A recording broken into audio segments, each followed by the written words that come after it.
First, there's no such thing as a perfect marriage. This is such a lie, and society has painted a picture that is not real. Anybody who's been married for long is a miracle. No, don't be cheated. Wow, we're just Hey, it's either magic or a straight up. This is God Himself having mercy. It is an act of mercy. This guy has trauma and this chick has trauma. And at one point or another, if you don't deal with each one of these traumas, it's going to be like an accident, like two cars hitting each other.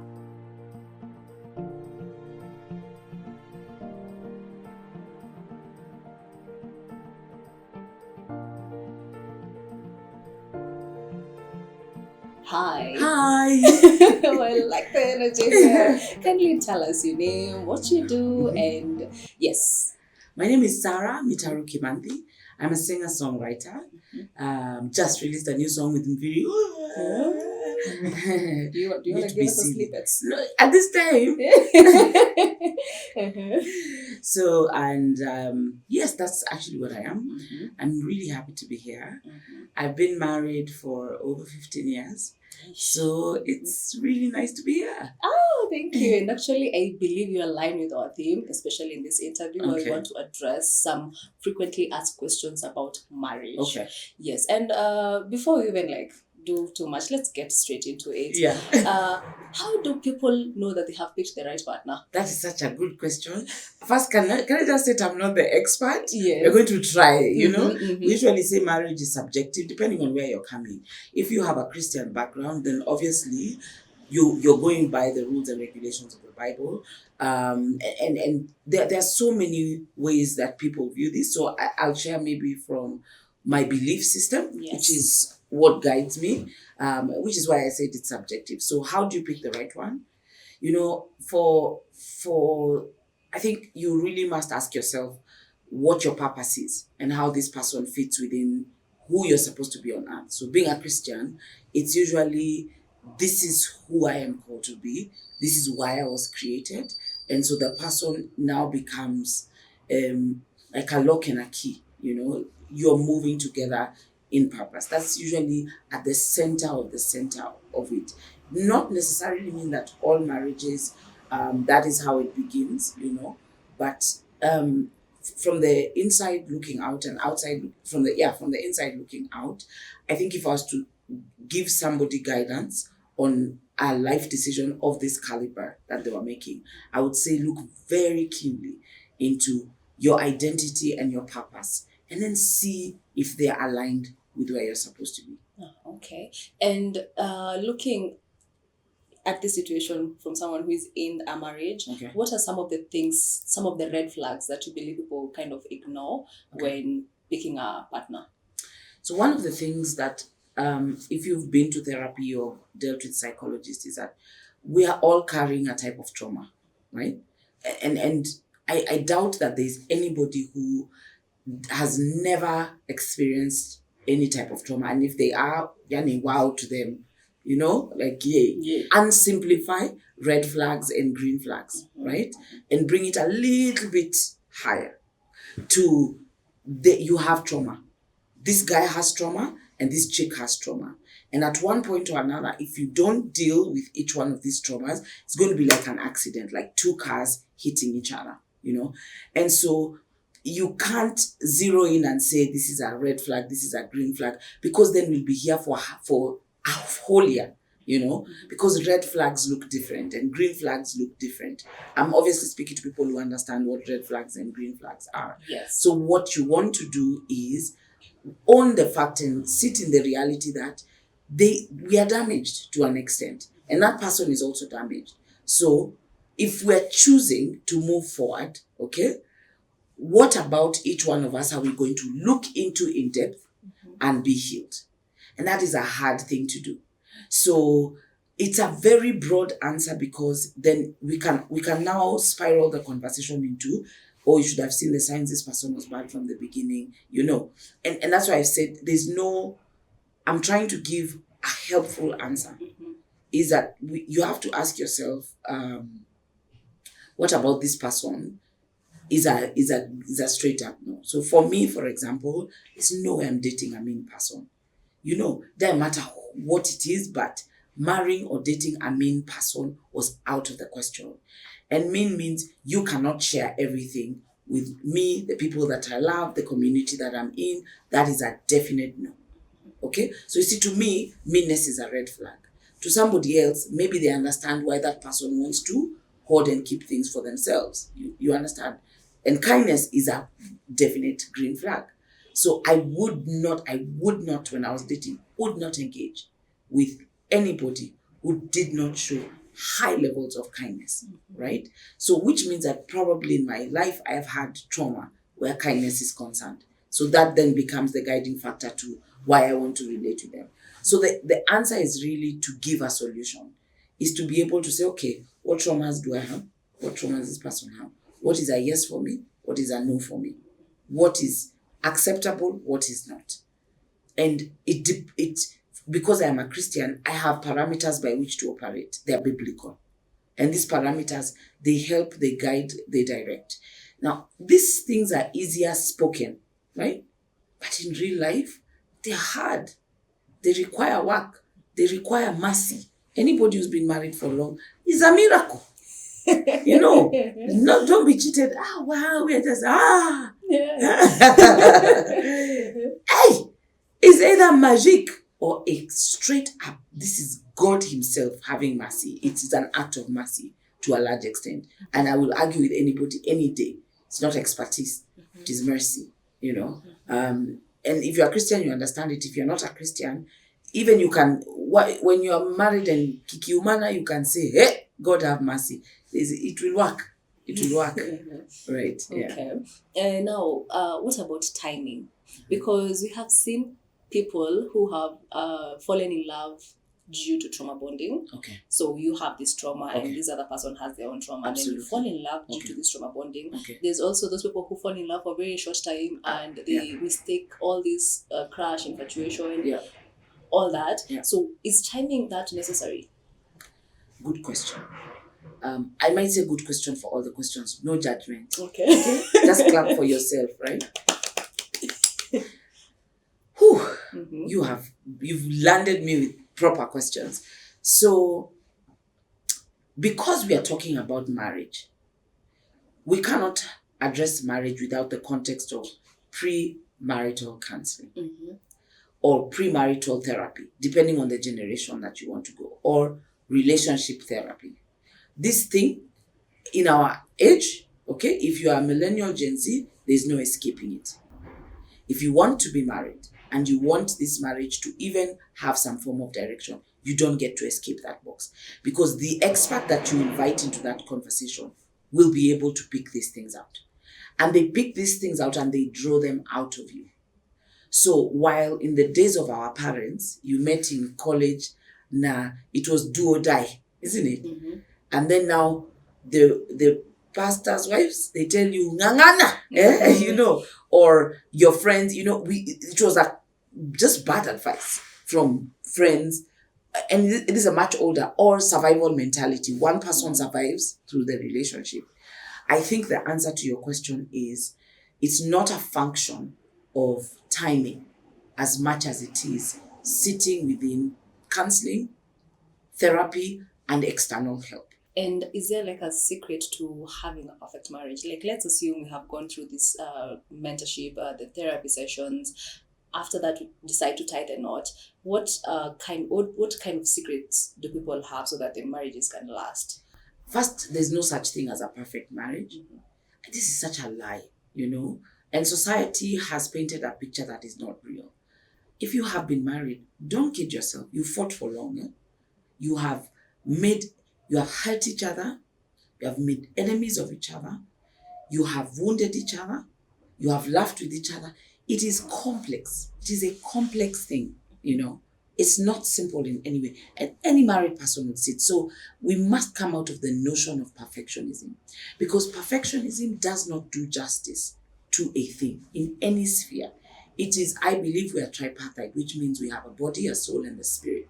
And perfectionism sits within the realm of a soul, which means that there is a lot of effort to make a thing appear to be a certain way, you will be tired. It cannot work and it will not produce results. So beyond perfectionism, let's maybe talk about wholesome, fruitful, a wholesome marriage, a fruitful marriage, a meaningful marriage, so to speak. These are lifetime goals, in that you're finding people who say after they've been married for 45 years, that now is when they begin to see the fruit of what it is that they were doing. So it's not a function of secret as much as it is, if you're a Christian, it's a function of mercy. There's no other way about it, that in mercy you are found. And that is what I truly believe.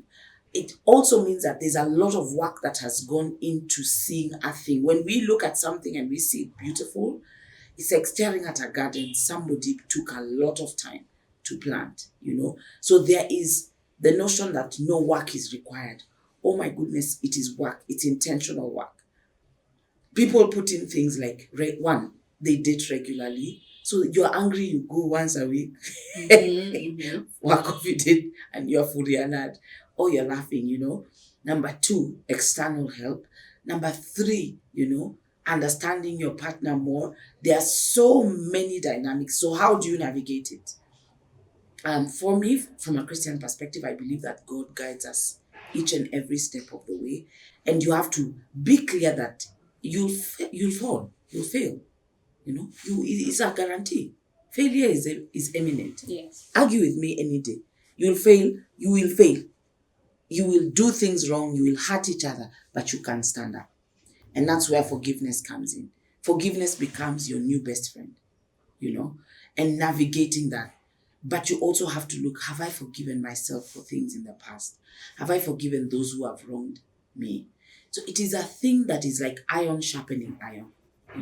While you will get two extremely sharp knives, is a rubbing against each other. But there is also a beauty to it. There is a companionship. There is a oneness. There's such a genuine, amazing sense to it. We are not going to buy into the toxic part of marriage and dwelling on it. We must be balanced in our conversation. Okay? So there is beauty to it. However, it comes with work. So maybe the conversation is, let us rise beyond the conversation on perfectionism and recognize that we are moving towards oneness. And oneness is a beautiful thing. If you take a clay and you put different colors of clay and you mold it over time, what you will see is a beautiful thing. But that process was not necessarily beautiful. So it's, how do we walk towards beautiful marriages? We put in the work. But ultimately, I will be very honest, this is a mercy game. God must show you his goodness in this regard. And he is not biased. He's not biased. You just need to ask. I really honestly don't think, not I really don't say, I know that he is not biased. Yeah.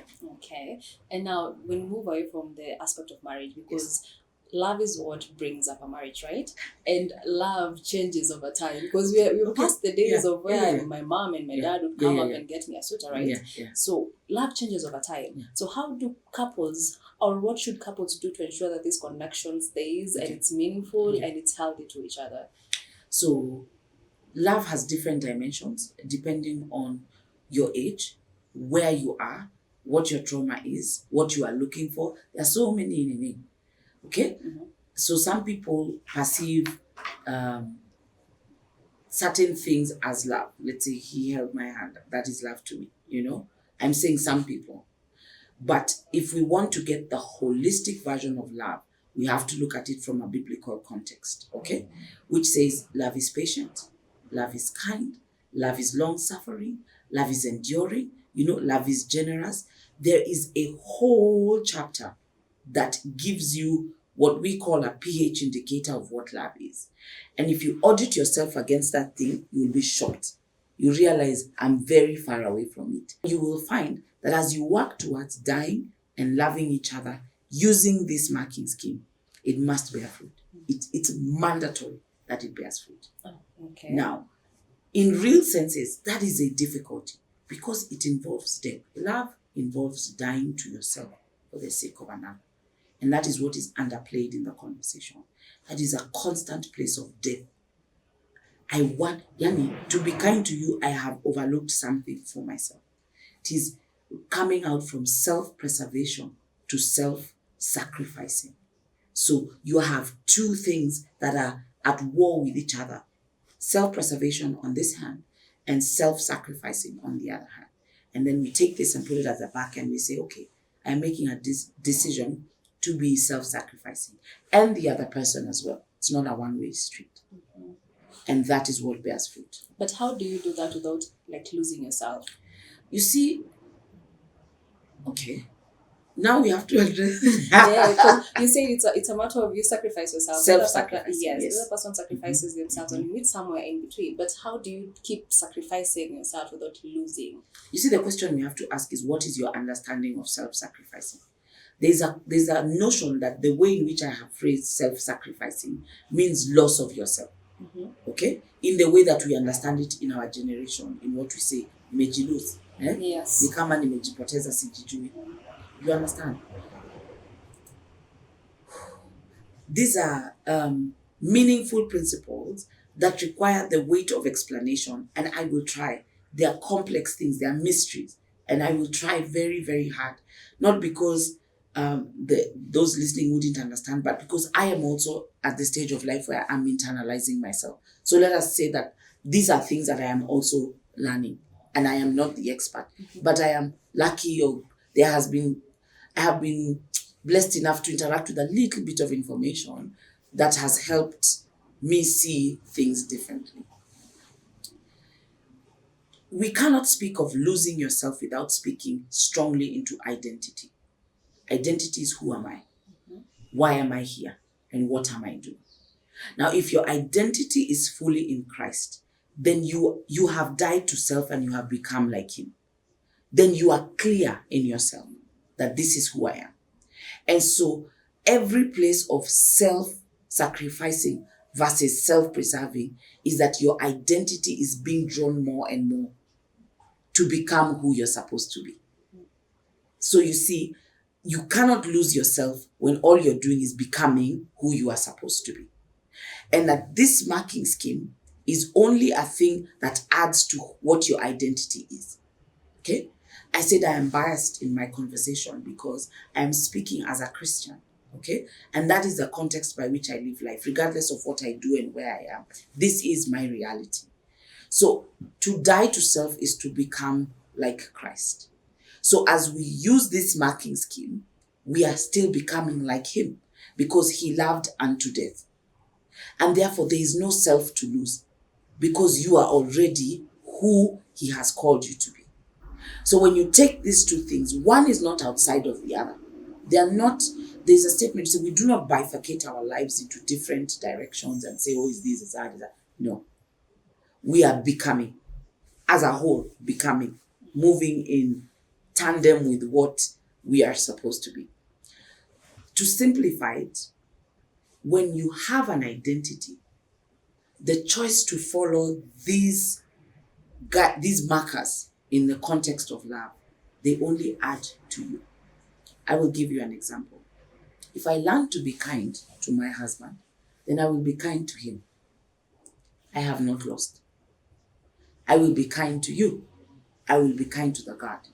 And yet this character that I am forming in the context of marriage makes me a better mother, a better worker, a better leader, a better, citizen. Mm-hmm. All round, it bears fruit. So one is not outside of the other. It is not a quid pro quo, which is give and take. It is a building like this. When we look at life through the lens of quid pro quo, which is give me, I give you, then we don't build. So as I am gentle with you, it becomes my nature. Then I am gentle with the watchman. I am gentle with my colleagues. I am gentle with my boss. Do you see how this one thing forms you into something beautiful? Yes. Exactly. Mm-hmm. I see. I kind of view the whole thing as it can change you to the negative side, but I see how it can help you become a better person. Absolutely. You know, I kind of have a question on balance. Yes. Looking at you, you are a songwriter and you're a singer, right? You have done great. Yes. You still continue to do great, and you still a mom. You are a wife. How do you balance all this? This is a question I say they only ask women. You know, they don't ask men this question. You ever seen a man or woman being asked about balance? Well, sometimes I found the best answer, and it's not my own. I went and this lady, I think I'll say her name wrong, and I don't want to do that. I sat in this like 3-hour conference, and somebody asked her the same question, and she is Nigerian and she is highly successful. You know, it seems that her life is together. It's not, it seems, it is together. And she looked and she said, let's elevate the conversation. And I think this is where I learned, when somebody asks you a question, you can answer, let's take it a step up. And she said, look at your life as 2 balls. One is a glass ball, the other one is a basketball. There are decisions that you can make that will be like a glass ball. So for example, she said, if you take your children for football every single day, okay? The one day you can't miss it because you're traveling and it's a tournament, it will be a basketball. Because you have been consistent in one thing, right? But if you don't, if your choice is to be relevant in your children's life and you miss out on when you can, on the day that they need you the most, it will be like a glass ball. So she offered the best advice. She said, what are your glass balls and what are your basketballs? Which ones? How do you determine this? This is I believe is a realm of wisdom. You know, what is valuable to you? What are you choosing to be most important? Then when you're able to look and say, this is a glass ball, this is a basketball, this is a glass ball, this is a basketball, you will find that your life weaves through these things. It is not easy in the sense that the word balance is subjective, you know, and we are not perfect as we have understood. But when she spoke about this thing, I was like, it makes sense, you know. When can I be present when I'm present? And when I'm not, then it doesn't pay a price for not being present. Now, in marriage, people get children and they start being parents. You are more of parents and less of lovers. What should couples do to ensure that they still remain as lovers, but go on with the parenting duties? Best advice I ever received is that children are secondary. The relationship is primary. You and your spouse, that is number 1. Kids are number 2. But we have it upside down. We make kids everything. You know, let's do it for the kids. No, the relationship is number 1. That's what we work on. And if you get that right, the kids will fall in line. The priority of marriage is 2 becoming 1. Is 2 becoming 1. We all know that people fight. Even so much. My friend and my best friend and I will fight. Yes. We'll fight with him, but together. We'll fight. But how do you ensure that you keep the arguments more of constructive than destructive? Let me tell you, that is a very good, you know that how they say qua ground is different. Your question qua ground is different. Because people are like, constructive argument? Wow. So let us move beyond argument and talk about disagreement. Okay? This is a textbook answer. At the center of disagreement is mindset. Okay? You have a mindset, I have a mindset. There's a way in which we see things that was informed by prior decisions, prior experiences, and a prior reality than the one we are in now. Let's take something simple like birthday parties. Okay? If I came from a struggling background, okay, I didn't have, you know how kids had every year, what is it called? On your birthday, they said, I didn't have this thing, man. Eh? So when I made money, my birthday is like Christmas. Okay? And I believe in it because I'm overcompensating for a childhood of no cutting cake. Cutting cake in my big age is a must, right? Then you marry somebody who Their mother made sure they had cake all the time, right? And so as they grow up, they are secure. They are not, it's not a problem. Okay? Said person doesn't take your birthday with the seriousness that you would like. Not that they didn't take it seriously, but they're like, but see, we did this thing as kids. See, we jumped on bouncing castle. And you're like, no, we did not. So it's a bash. Those of us who throw wild parties, we know where we came from. Okay? We call the friends, we take pictures. And if it can lead to, let's say, Allah, when will this end? So let's say that's a disagreement. I'm just using this as context. The reason I made that decision is because there's something in my past informing my mindset. The reason you see it is because there's something in your past informing your mindset. It's a clash. So you have to come knowing that there are two mindsets. Now you asked, how do you move from destructive to constructive? This is an act of death because you're now saying, okay, before we continue, I want to hear, where are you coming from? I have found that when we have asked each other this question, where are you coming from with this? And the person breathes. Okay, we are not agreeing. Where are you? Don't tell me what this problem is. Go back. Where are you coming from? You did not pick me, or you did not remember my birthday. And you are crying, where are you coming from? It starts with when I was 3. They didn't remember my birthday. And then this happened. And then this happened. So at the back of my mind, I set up an expectation that you would be the person to rescue me from my past. You keep failing. So when you do this thing, it reminds me that you are fallen short like everybody else. I am shattered. When you can ask yourself where you're coming from and really have empathy to see where somebody is coming from, you will find a way forward. Because what comes first is empathy. And then sympathy. And then you look and compassion. Then you're like, then you can either agree to disagree, but you will move forward. So that's the question that we don't ask each other. We come at every problem from a surface point. Sometimes if you open this kind of worms called where are you coming from, you're going to need to call a third person in. And this we have realized. I'm a believer in this thing. I'm a believer in therapy. I speak about it. I go for therapy. I'm not ashamed of it. It will produce the best version of you. You might need to get there. But construction for me is asking one question. Where are you coming from? And if you don't understand, okay. So you're upset and you walk that person through. Then you'll find that you'll meet somewhere. What do you think is the future of marriage, especially with this Gen Z's, yes? I don't think anybody should comment on the future of marriage. If you don't want to be married, can we just respect it? You understand? Yes. When did society decide to load a reality on people? It's not my place. It's a calling. Either you want to do it or you don't. We have no business determining what. Just because I'm here doesn't mean I should force you to do it. I know why I did it. I know it's clear in my mind the decision that I made. I am not an authority in any way or fashion to speak on this, to even classify a generation. It's okay. If love is of importance, it's fine. I respect your decision to not get married. In fact, the fact that you can articulate it, not you, but I'm like, yeah, okay. Right?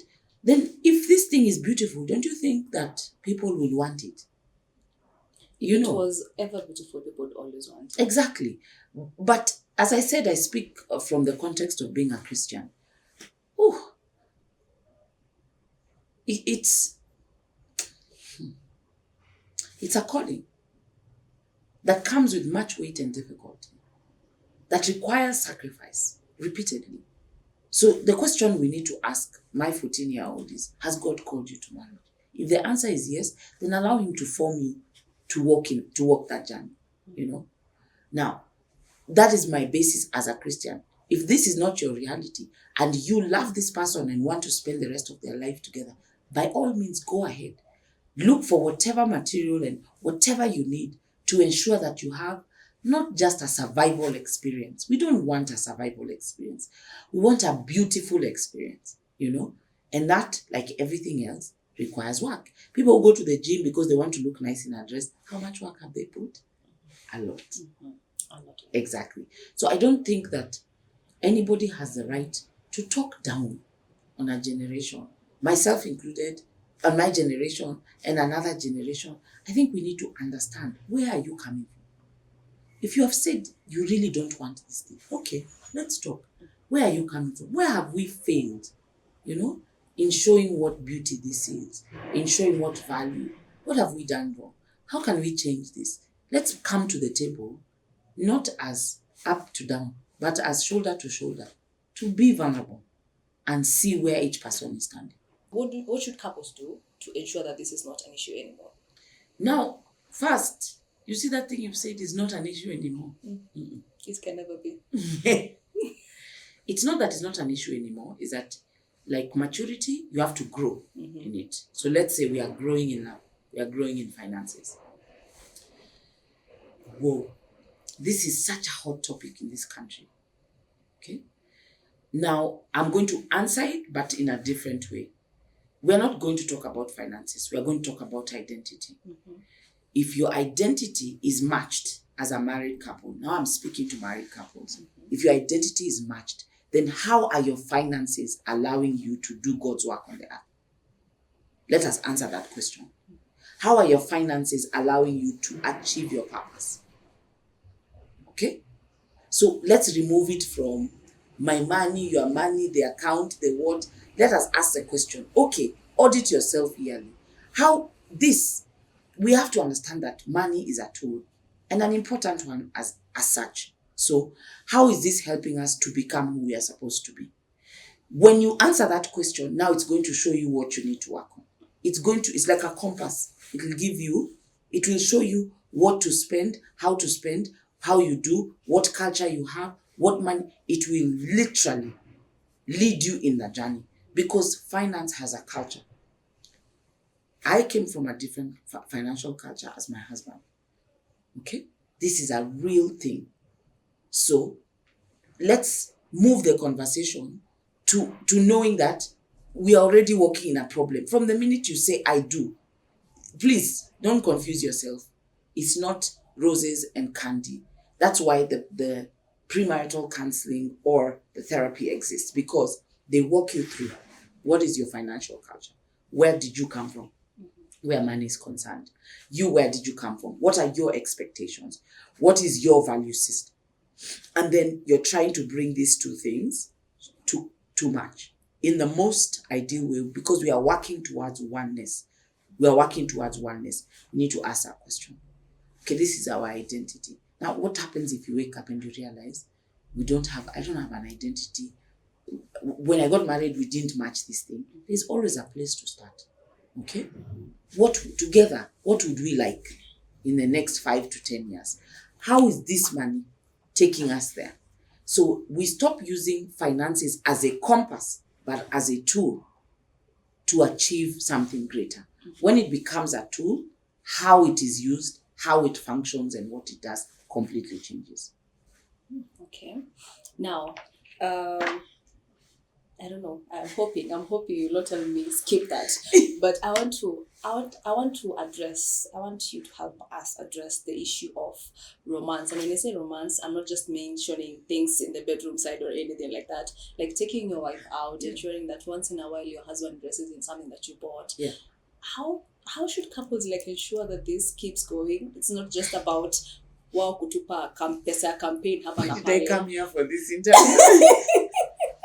You're going to skip all of them? No, I'll answer. Okay. Romance is work. We have this running joke. Me, I'm a hopeless romantic. And hopeless romantic will always end up with non-hopeless romantic. Is how it works. Two hopeless romantics don't end up together. Why? I think you have to choose to do things that are romantic. If romance is a need for me and I'm in a marriage, then I have to communicate this need very seriously. And if we're struggling, for this need to be met, then there are tools and there are people to help with that. So is romance important? 100%. 100. It was why you ended up getting married to begin with. You took walks in the park, you found each other, you did all these things. It can be simplified, it can be complicated, but romance is really just about how that aspect of love just melts you and makes you feel a certain type of way. At least that's how I understand it. How do you keep it consistent? You make it a discipline, So there's a scripture that says discipline drives out rebellion. So it stops being a place of rebellion when you do it consistently. You say every Thursday we go on a date, once a month, let's go for a movie. And it's not a one-way street. Anybody can initiate it. Sometimes you have a burden carrier. You have one spouse who really, really gets it going, and then another one steps in, because some relationships, people don't see the value of romance. If you're just before you get married, this is a boundary. Romance is a must. If you pretended that it was not important, and then after after 13 years you're like, hey, I want flowers. Bas. Do press Control Alt Delete, restart, and say I would like flowers. And communicate the things that are important to you. I love flowers. Absolutely love flowers. So yes, there is a plan to make sure that Sara has flowers. And her spouse would probably be like, I don't understand it, but it makes me happy. Another spouse, for a guy, he's like, I like to be left alone. Give me 2 hours in a week where I just sit quietly, and that makes them feel seen enough to want to engage in romance. So every person, male or female, they actually like it. You just have to find what works for you and then maintain the discipline and consistency. So when you hear statements like, when did the fire die? Yeah, it's because there was nothing to keep washing that fire. So discipline, like going to the gym, is a big help in this. But communicating what is valuable to you is even better. And if you're in that mode of self-sacrificing, remember, where you lay your life down for another, then it will matter. Okay. Yes. Now, we are now gearing towards the end of this interview, and I want to ask you a question. Yes. About social media and the social media and the image it creates out there about the marriage and relationships. Okay. How should young girls and young men try to avoid this and settle on reality instead of this? I'm going to tell you the opposite. I'm going to answer in a controversial way. I found that there's social media that has helped marriage. Why are we always demonizing some things? There are so many. In fact, since Instagram and TikTok and all these things, we are finding experts being able to take information and reduce it to 1 minute. Okay? So if you're looking for good information on relationships, do you know you will find it on social media? So why do we always have to talk about social media and marriage from the negative? There are people whose relationships have been saved by these short videos, short sermons, short sayings about marriage. So it is not, we cannot demonize a tool because it is not functioning in the way that we want it. Can we make it function in the way that works? And then we put our focus on it. So I still come back to I'm not here to demonize generations, and we were already done for that. Oh, you people with your blue hair, I'm more interested in the value we can get from it. Okay? If a 5-second clip can show me how to be a better spouse, then this social media has collaborated with this need that I have to be better. So we can't keep demonizing the internet. It's not going anywhere. It's becoming more complex with artificial intelligence. The bigger question to ask is, right, we have it.